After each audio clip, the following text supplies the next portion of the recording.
Hey, what's up guys? Thanks for tuning into this video. Now, we're just gonna get straight to it. We're gonna make this one quick and dirty. I just launched my studio and I'm offering free sessions so far and it's working, and I already made 900 from returning clients. But I really don't know mastering. How should I let clients know without losing them as a client? Should I just do it even though I'm not that good? Okay, so that's honestly a solid question. To be honest, it doesn't even have to exclusively be about mastering, but because it was posed as the question, let's just kind of dive into it. I've got 3 goals in today's video. That's going to be explaining what mastering really is about and where the confusion usually lies. Secondly, the issues you can run into in offering a service that you're not fully prepared to do so. And 3, what is the workaround? What is the solution to this? Because you don't exactly want to lose clients saying, no, I can't do something for you, I can't get it done for you, but what are some of the solutions that you can put into place? So let's start off honestly by getting one misconception out of the way. Bus processing and mastering is not the same thing. Mastering can be seen as a different form of bus processing, but that is not the goal of mastering. Mastering is mainly about enhancing and refining the sound of a mix, especially when it comes to like an album.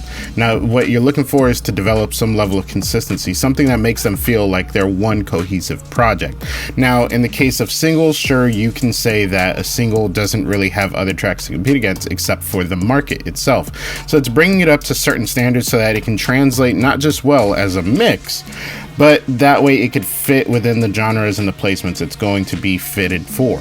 So let's just kind of break this down as to what is a mix then. You know, what is the mix doing? The mix is actually dealing with the individual tracks, while the master is dealing with the mix itself once those tracks have been blended in the mix. Now remember, once again, we're not going too deep into this, so we're not going to spend all this time talking about what is mastering, what is mixing.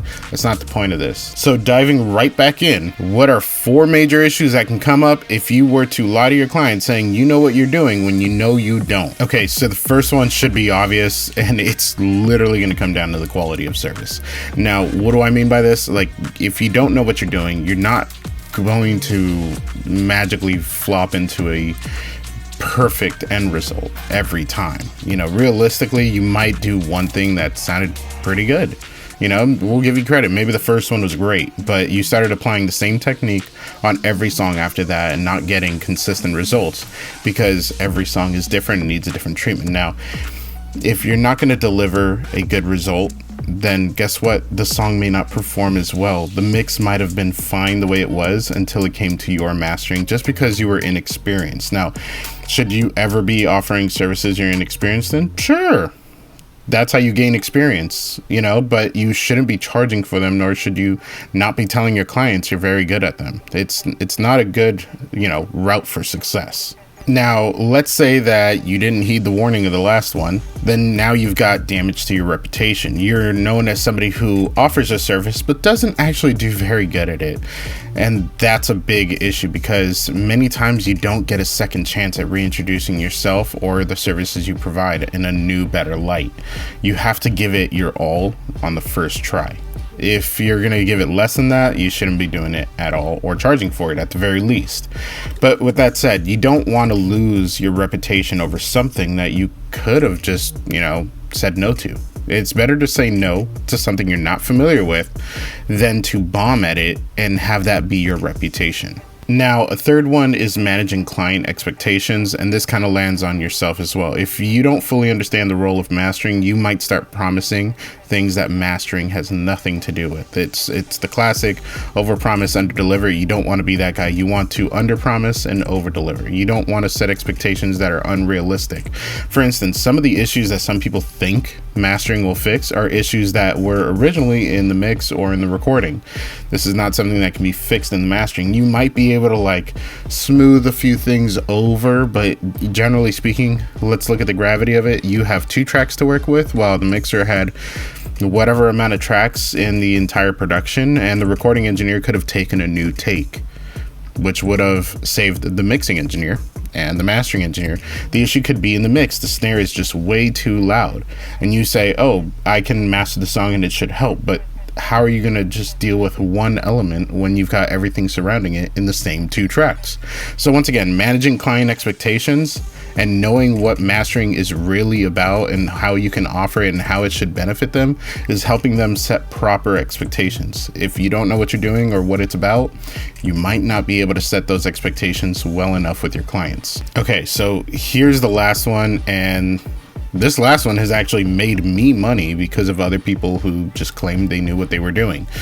And honestly, it just comes down to wasted time and resources. It's very simple. If you promised a product and you couldn't deliver on it, let's just say that you failed at it, that person lost time.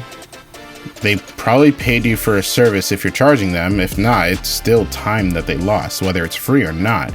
But now if you add a financial factor, they also lost money that they're gonna, one, ask if they can get a refund, and if they can't, then they're really out of that money.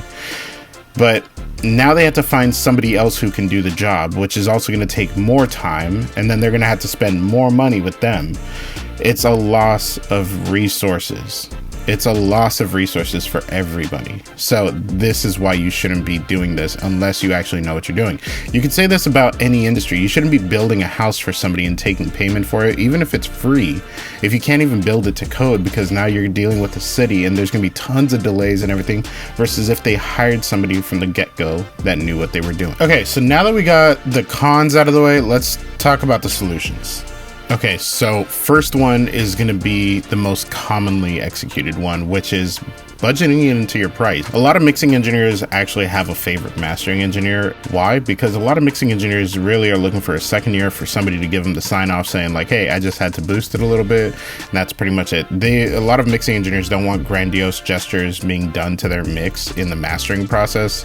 And that's fairly common the higher you go. You know, they don't want to hear the bass suddenly disappear or the bass suddenly get louder, the transients to be that much louder at the same time. You know, they don't mind some changes that are felt to be necessary, and they would agree with it once they heard it. But a lot of times they're looking for communication. And so mixing engineers will have a favorite mastering engineer that they factor into their budget and with their price point, and then they will hire them at the process. So subcontracting a mastering engineer and being able to offer that as part of your services is one solution. Once again, if you charge $500 and your mastering engineer charges $150, you now charge $650.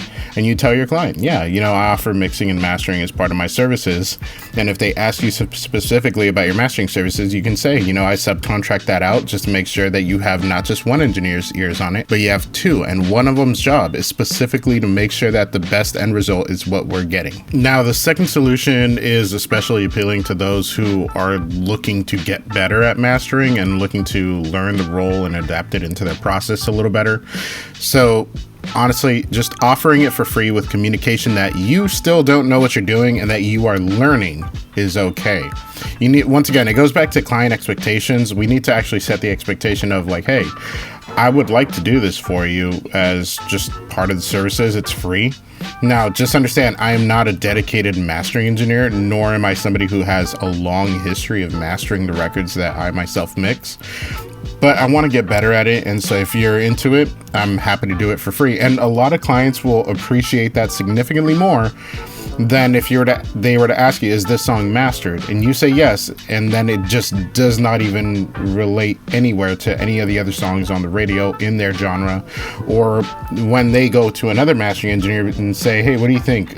My engineer says that the song is mastered. They listen to it and they're like, it sounds over compressed, the limiter is hitting it too hard, why is there so much highs? You know, they aren't even in the right loose range for like their genre to really be in a competitive loudness, you know. And obviously those are all finer details that we can talk about later in another video, but the point is, you've absolved yourself of this by admitting that you are not experienced enough and that you'll do it for free for the education through experience. So my last and honest suggestion is get a mentor. Find somebody who you trust that you can actually bounce ideas off of, and just say, hey, do you mind taking a listen and critiquing what I've done? Here's the before, here's the after. and let me know if you think I've gone beyond the realm of the role or what's going on. And many times everybody will tell you, you know, does the client like it? Because at the end of the day, we're turning in the work and we're not supposed to be spending years on one song, right? You have to be able to turn these things around fast. So being able to learn how to work fast and decisively is going to be a big help, especially when you have a mentor, because having a mentor will make you learn that much faster. If you do all the research yourself, even on YouTube, on Google, anywhere, you're going to find a lot of opinion pieces and videos, but at the end of the day, every song is a case-by-case scenario. So there's no one way to do things. And if anybody talks to you in a way that sounds like they work in absolutes, aside from being a Sith, they're full of shit.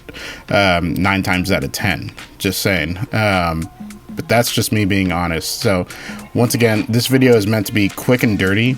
It's not meant to be an overdone topic talk.